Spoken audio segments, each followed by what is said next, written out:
नमस्कार दोस्तों। स्वागत है आप सभी का हमारे इस चैनल गरुड़ धर्मार्थ पर। दोस्तों, अगर आप भी अपनी लाइफ में कुछ नया सीखने की चाह रखते हैं तो इस चैनल को अभी सब्सक्राइब कर लें। दोस्तों, आप सभी लोग जानते हैं कि 7 सितंबर 2024 शनिवार के दिन गणेश चतुर्थी पड़ रही है। दोस्तों, ये जो शनिवार है भाद्रपद महीने में पड़ने वाला सबसे बड़ा शनिवार है, क्योंकि इस शनिवार के दिन गणेश जी की मूर्ति स्थापना भी की जाएगी और इस दिन किया गया 11 गेहूंों के दाने वाला उपाय कभी विफल नहीं जाता है। और आप सभी लोग जानते हैं कि ये जो 4 माह होते हैं ये भोलेनाथ को बहुत अधिक प्रिय होते हैं, जिसका बहुत ही बड़ा और खास महत्व होता है। और ऐसा दिन पूरे साल में सिर्फ एक ही बार आता है। और दोस्तों, आप सभी लोग जानते हो गणेश चतुर्थी का यदि सबसे बड़ा कोई उपाय है तो वो 11 गेहूं के दाने वाला उपाय है। तो दोस्तों, इस शनिवार गणेश चतुर्थी के दिन आप लोगों को इस 11 गेहूं के दाने वाले उपाय को जरूर करना है। बहुत सारे लोग होंगे जिन लोगों ने इस उपाय को ना किया हो, मतलब पूरा साल निकल गया, उन्होंने किसी भी दिन इस गेहूं के दाने उपाय को ना किया हो। पर दोस्तों, आपके पास एक आखिरी मौका बचा हुआ है जो कि 7 सितंबर के दिन है। तो इस दिन आप लोगों को इस वाले उपाय को जरूर कर लेना है। भले ही आपने पूरे साल भर इस उपाय को ना किया हो, पर यदि आपने इस भाद्रपद महीने के शनिवार गणेश चतुर्थी के दिन यदि इस वाले उपाय को कर लिया तो आपको इस उपाय को करने का वो फल मिलेगा जिसकी आपने कभी कल्पना भी नहीं करी होगी। इसीलिए आप लोग इस वाले उपाय को एक बार जरूर कर लेना ताकि आप लोगों के यह मौका ना जा सके और आपको इस उपाय को करने का फल मिल सके। दोस्तों, यह उपाय पंडित जी ने अपनी अभी की ही शिव महापुराण की कथा में बताया है, जिस उपाय को आज हम आपको बहुत अच्छे से समझाने वाले हैं। इस वीडियो को देखने के पश्चात इस उपाय को समझने के लिए आपको कोई और वीडियो को देखने की जरूरत नहीं पड़ेगी। तो चलिए दोस्तों, उपाय को शुरू करते हैं। देखिए, यह इस भाद्रपद महीने के शनिवार के दिन यह इतना खास होता, इतना महत्वपूर्ण होता है। देखा गया है कभी कभी बड़े बड़े पूजा पाठ अनुष्ठान से जो मनोकामना पूर्ण नहीं होते, वो भाद्रपद महीने के दिन एक छोटे से उपाय करने से ही आपकी मनोकामना पूर्ण हो जाती है। और बहुत सारे लोगों ने इस उपाय को किया भी है और उनको इस उपाय को करने का फल भी जरूर मिला है। यदि आप लोग भी इस उपाय को करना चाहते हैं तो आप इस उपाय को पहले अच्छे से समझ लेना, सुन लेना, उसके पश्चात करना। आपको इस उपाय का जरूर मिलेगा और इस उपाय को कर लेने से आपके घर में चाहे किसी भी प्रकार की दुख और समस्या क्यों ना चल रही हो, आपको उसका कारण भी नहीं पता है कि भाई यह समस्या किस कारण से चल रही है। उसका कुछ भी कारण हो सकता है, जैसे पितृदोष हो सकता है या किसी भी तरह का मंगल दोष भी हो सकता है। तो इस दिन आप लोगों को यह वाला उपाय कर लेना है। यह एक ऐसा उपाय है जिस उपाय को यदि किसी खास दिन पर किया तो भाई उस खास दिन का जो है वह तो हमें मिलता ही मिलता है। पर हमने उस दिन पर इस 11 गेहूं के दाने वाले उपाय को किया है तो हमें उससे भी बड़ा फल मिलता है और फल बहुत जल्दी मिलता है, क्योंकि आप इस उपाय को बहुत ही बड़े और खास दिन पर कर रहे हो। तो चलिए अब उपाय के बारे में बात करते हैं, किंतु उससे पहले आप लोगों को यह जानना आवश्यक है कि आखिर यह उपाय किस समय करना है, किसको करना है और कैसे करना। तो चलिए हम आगे आपको वीडियो में एक एक करके बता देते हैं। किंतु उससे पहले यदि आप लोग हमारे चैनल पर नए हैं तो हमारे चैनल को सब्सक्राइब कर लेना और इस वीडियो को लाइक करके कमेंट बॉक्स में श्री जरूर टाइप कर देना। तो दोस्तों, इस 11 गेहूंों के दाने वाले उपाय को हमें इस गणेश चतुर्थी के दिन कैसे करना है, किसको करना है, किस समय करना है और कहां पर करना है, ये सारे सवालों के जवाब आपको इस वीडियो में मिल जाएंगे। और जो ये वीडियो देखेगा भाई उसको 11 गेहूं के दाने वाला उपाय जरूर करना चाहिए, क्योंकि इस दिन एक गेहूं के दाने का भी बहुत ही बड़ा और खास महत्व होता है। और जब बात आ जाए 11 गेहूं के दाने की तो ये सोने पे सुहागा वाली बात हो जाती है और ये एक बहुत ही बड़ा उपाय हो जाता है इस शनिवार गणेश चतुर्थी का। तो अब दोस्तों, इस 11 गेहूंों के दाने वाले उपाय को आखिर करना किसको, सबसे पहले हम लोग वो बात जान लेते हैं।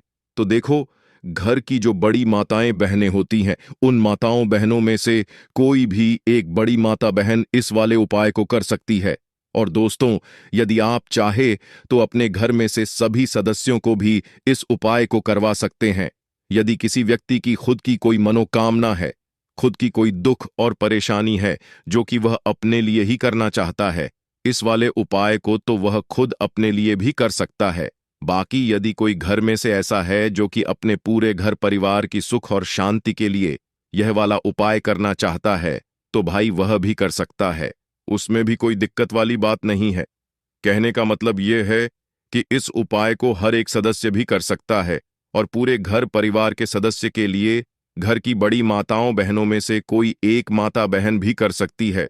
माताएं बहनें यदि घर में उपस्थित ना हो या वह यह वाला उपाय ना कर पा रही हो, तो फिर घर का कोई सदस्य भी इस 11 गेहूं के दाने वाले उपाय को कर सकता है, चाहे फिर वह पुरुष ही क्यों ना हो। उसमें कोई भी दिक्कत वाली बात नहीं है।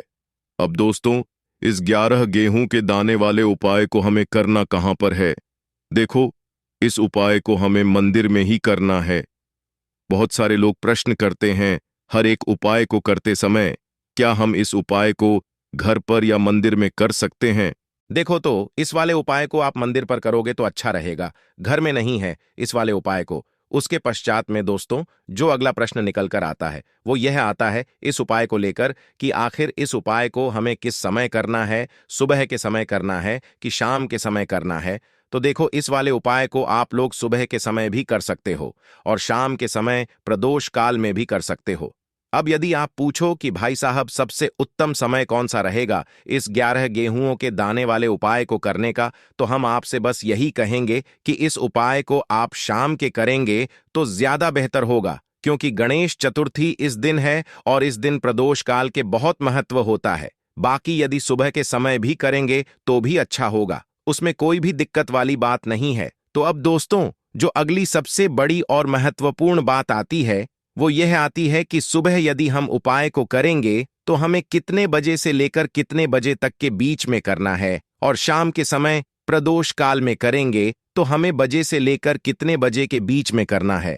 तो देखो, सुबह जितनी जल्दी हो सके आप उपाय को करने की कोशिश करना।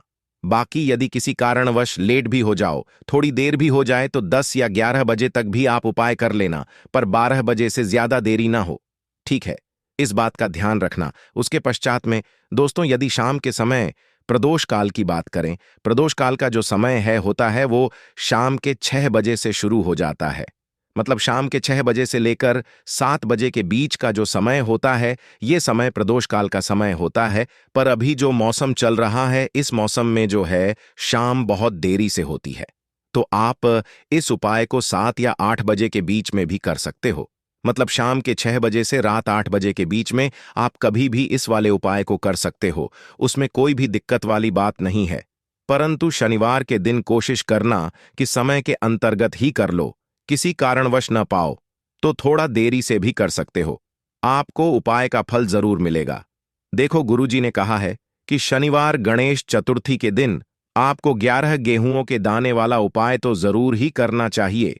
देखो, सबसे पहला उपाय, यदि आपके जीवन में कर्जा बहुत अधिक है, आपके जीवन में संकट बहुत अधिक रहते हैं, आपके ऊपर बहुत अधिक विपदा आ रही है, बार बार आपको अपने व्यापार में और अपने धन में हानि देखने को मिल रही है, यानी कि को प्रत्येक कार्य में हानि हो रही है, तो आपको यह उपाय करना चाहिए।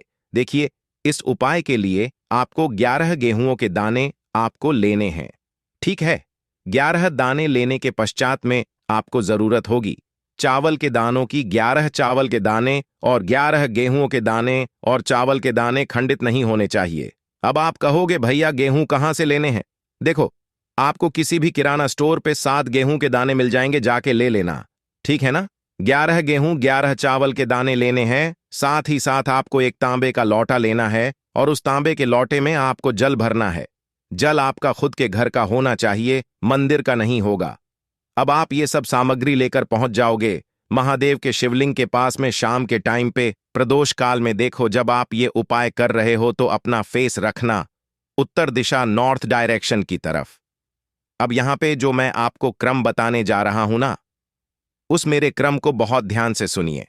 महादेव को यदि कोई सबसे प्रिय है ना, तो उनकी सबसे छोटी पुत्री, जिनका नाम है माता अशोक सुंदरी, जो आपके पास में चावल के 11 दाने हैं ना, उन चावल के 11 दानों को माता अशोक सुंदरी के स्थान पर आपको अपना नाम और गोत्र बोलते हुए समर्पित कर देने हैं, है ना। चावल के दानों को रखने के पश्चात में जो आपके पास में तांबे का लौटा है ना, उस तांबे के लौटे को कहीं पे भी हम जल नहीं चढ़ाएंगे।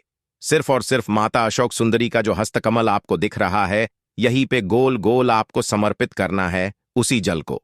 ना तो माता अशोक सुंदरी के स्थान पर, ना तो शिवलिंग के ऊपर, सिर्फ आपको यहां पे गोल गोल जलाधारी पर आपको उस जल को समर्पित करना है।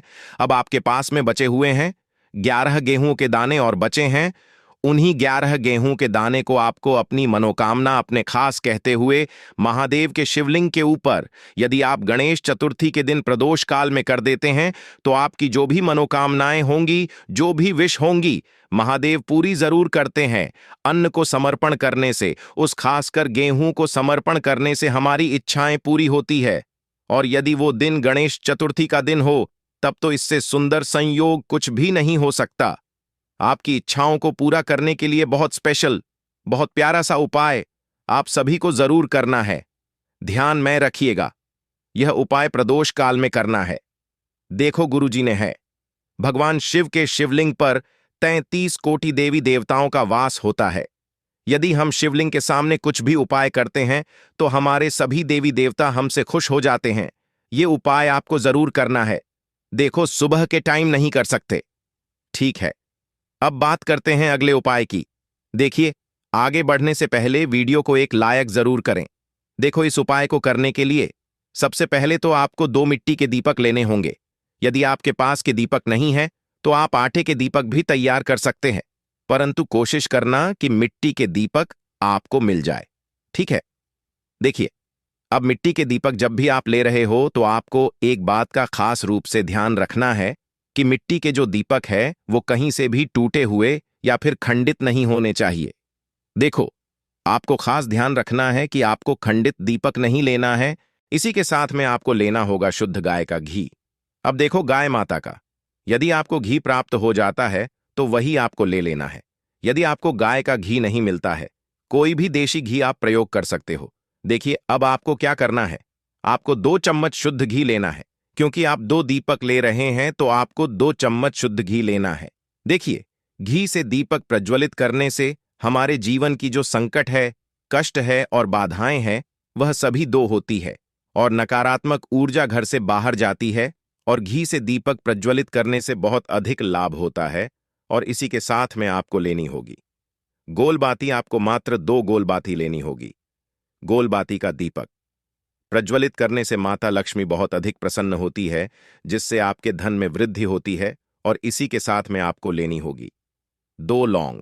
देखो, अब लौंग जो है हमारे जीवन के सारे संकट और कष्टों को दूर करती है, तो इसीलिए आपको मात्र 2 फूल वाली लौंग लेनी है। अब ये सभी सामग्री लेने के पश्चात इन सभी सामग्रियों को लेकर के आपको पहुंच जाना है पीपल के वृक्ष के वहां पर, क्योंकि इस दिन दीपक को पीपल के वृक्ष की जड़ में दीपक प्रज्वलित करना बहुत ही खास बताया है। खासकर शनिवार के दिन तो कैसे करना है, चलिए जानते हैं। पूज्य गुरुजी कहते हैं कि जो भी व्यक्ति पीपल के वृक्ष से कोई भी उपाय करता तो उसके जीवन में कभी भी धन की समस्या उत्पन्न नहीं होती है। देखिए, पूज्य गुरुजी ने बताया है, आपको ऐसे पीपल के वृक्ष के नीचे इस उपाय को करना है, जो थोड़ा बड़ा वृक्ष हो और उसकी छाया आपके ऊपर पड़नी चाहिए, और पीपल की जड़ में आपको ये उपाय करना है। अब सबसे पहले तो आपको अपना जो मुख है उत्तर दिशा की ओर रख करके खड़े हो जाना है। उत्तर दिशा जो है वो माता लक्ष्मी और भगवान विष्णु की मानी गई है, जिनकी कृपा से हमें धन की प्राप्ति होती है और आर्थिक से हमें छुटकारा मिलता है। तो सबसे पहले तो आपके पास में जो 2 दीपक है, उन्हें आपको पीपल के वृक्ष की जड़ के पास में रख देना है। अब दोस्तों, इन दोनों दीपक में आपको 1-1 चम्मच घी डाल देना है। उसके पश्चात आपको दोनों दीपक में 1-1 गोल बाती को डाल देना है। इसके पश्चात आपको पाइपलश्वर महादेव का नाम लेकर के और अपनी नाम और गोत्र को बोल करके दोनों दीपक को आपको प्रज्वलित कर देना है। उसके पश्चात जो आपके पास 2 लौंग है, उनमें से 1 लौंग को अपने सीधे हाथ में रखना है, और जो दीपक है, पहला दीपक, उसके ऊपर से आपको पहले लौंग को 11 बार घुमाना है।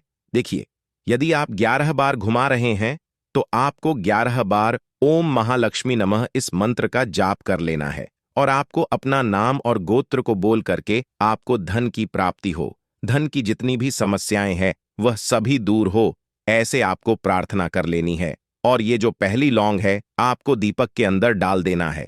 अब इसके पश्चात आपको दूसरी लौंग को भी लेना है और बाएं वाले दीपक के ऊपर से भी आपको इससे लौंग को 11 बार घुमा देना है और 11 बार आपको ओम नमो भगवते वासुदेवाय नमः इस मंत्र का जाप कर लेना है। उसके पश्चात इस जलते हुए दीपक में आपको अपना नाम और अपनी गोत्र को बोल करके इस जलते हुए दीपक में ये लौंग आपको डाल देनी है।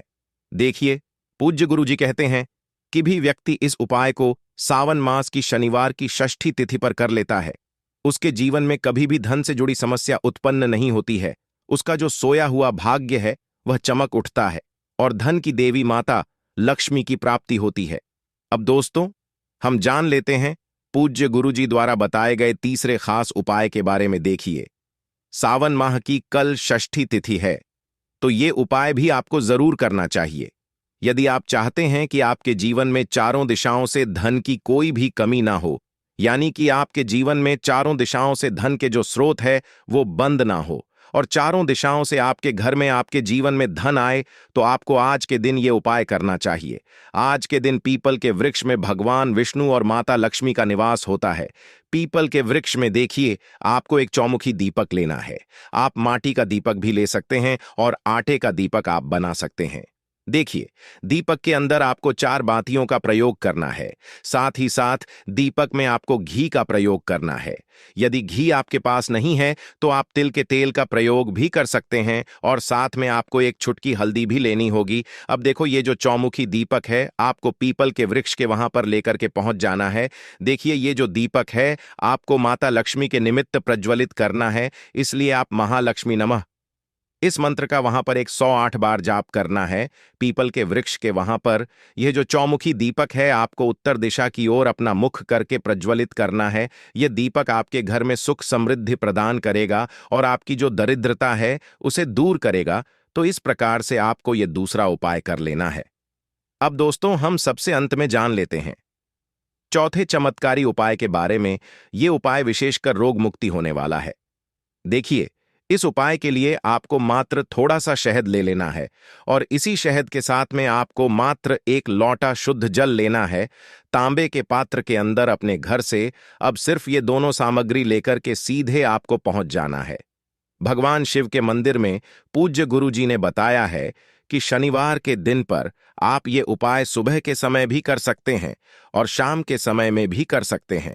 देखिए, सबसे पहले तो आप जो ये शहद लेकर के गए हैं, इस शहद से आपको माता अशोक सुंदरी वाले स्थान पर का निर्माण कर देना है। ये जो है आपको अपने सीधे हाथ की चिट्ठी उंगली के पास वाली उंगली, अनामिका उंगली, उसी से बनाना है। और इसके पश्चात जो आपके पास 1 लोटा शुद्ध जल है, इससे भी आपको धीरे धीरे भगवान शिवा के शिवलिंग पर अर्पित करते जाना है। श्री इस मंत्र का जाप करते हुए पूज्य जी ने बताया कि जल आपको बिल्कुल धीरे धीरे समर्पित करना होगा और समर्पित करते हुए आपको कम से कम 11 बार या फिर 21 बार इस मंत्र का जाप कर लेना है। किंतु जैसे ही ये जल शिवलिंग से होकर के जलाधारी की ओर बह करके आएगा, तो इस जल को आपको उसी पत्र में थोड़ा सा जल लेना है और यह जल आपको महादेव से औषधीय स्वरूप प्राप्त कर लेना है। आपको महादेव से प्रार्थना कर लेनी है, हे महादेव, मैं इस जल को औषधीय स्वरूप अपने घर लेकर के जा रहा हूं। मेरे परिवार के सदस्यों के शरीर में बीमारी हो चुकी है। उस बीमारी को ठीक करने के लिए आप इस जल को औषधीय स्वरूप बना दीजिए। इस प्रकार से प्रार्थना करते हुए यह जल आपको अपने घर लेकर के आ जाना है। अब दोस्तों, इस जल का आपको उस व्यक्ति को आचमन करवाना है जो व्यक्ति बहुत अधिक बीमार है, यानी कि थोड़ा थोड़ा जल आपको उसको आचमन करवा देना है। पूज्य गुरु जी ने बताया है कि जो भी व्यक्ति इस जल का आचमन कर लेता है उसका सभी रोग और बीमारी दूर हो जाती है।